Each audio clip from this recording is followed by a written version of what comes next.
Солнце медленно садилось, когда отец собирал свои вещи. «С тобой все будет в порядке, дорогая. Я скоро вернусь», — сказал он своей взволнованной дочери. Та молчала и прятала глаза, подозрительно косясь в сторону родительской спальни. Вот уже несколько месяцев ее обитателями были отец и его новая супруга, Жанна, которой совсем не нравилась девочка. Она постоянно задевала ее, когда отец не видел, говорила мерзкие вещи о ее внешности и характере, однако Алиса даже не думала жаловаться отцу. Для него Жанна стала долгожданной одушиной после смерти любимой жены. Поэтому Евгений даже не догадывался о подлых проделках новой возлюбленной и с чистой совестью собирался в рабочую поездку. Он крепко обнял дочь, поцеловал Жанну и уехал, так и не заметив странный взгляд, который та кинула нажавшуюся у дверей Алису. Через несколько дней Жанна предложила пойти на прогулку в лес. «Это будет наша маленькая секретная вылазка. Ты согласна?» – мягко спросила она. Девочка отреагировала на это предложение с подозрением. В лесу быстро холодает в это время года, да и для грибов было уже поздновато.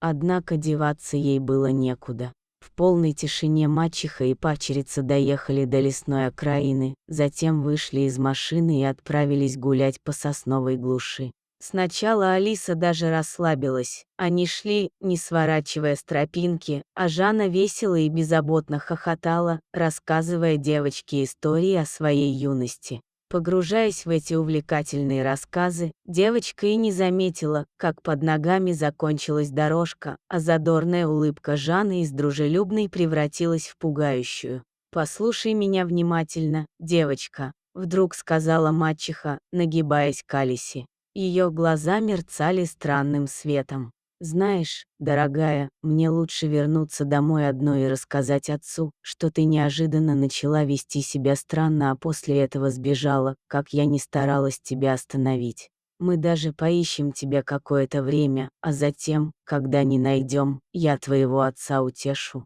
а после родим собственных детей. Как тебе идея?» произнесла она с ухмылкой, а затем резкая боль в затылке застала девочку врасплох. В глазах потемнело, и мир погрузился во тьму. Сумерки окутали лес, когда молодая волчица, вышедшая из логова в поисках добычи, бесшумно бродила среди высоких сосен. И вот, среди этой тишины, волчица услышала слабый, тревожный плач. Ее уши мгновенно поднялись, словно слушая зов безысходности. Она отчетливо уловила запах человека, маленькой девочки, потерявшейся в этом безжалостном пространстве. Мгновенно ощутив инстинктивное желание защищать потомство, волчица направилась к источнику звука. И вот, среди зарослей, она увидела человеческого детеныша, замерзшего и потерянного. Ее глаза излучали страх, словно она уже предвкушала приближение смерти. Волчица приблизилась медленно, как будто боялась разрушить это хрупкое равновесие момента и окончательно спугнуть ребенка. Прильнув к девочке, волчица ощутила ее лихорадочную дрожь и слабый пульс. Она облизала ее лицо, словно хотела умыть от налипших сосновых иголок. Волчица укутала девочку своим теплым телом, как покрывалом. Ее черные глаза излучали материнское умиротворение, словно она говорила: «Все в порядке, ты в безопасности».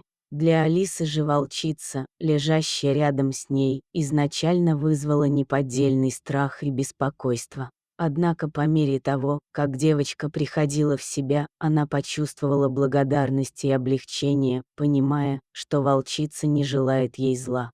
Когда девочка окончательно пришла в себя и обрела силы, волчица, словно понимая, что время пришло, мягко дотронулась до ее одежды. Почувствовав пульс ее сердца, волчица поняла, что настало время проводить девочку к безопасности человеческого мира.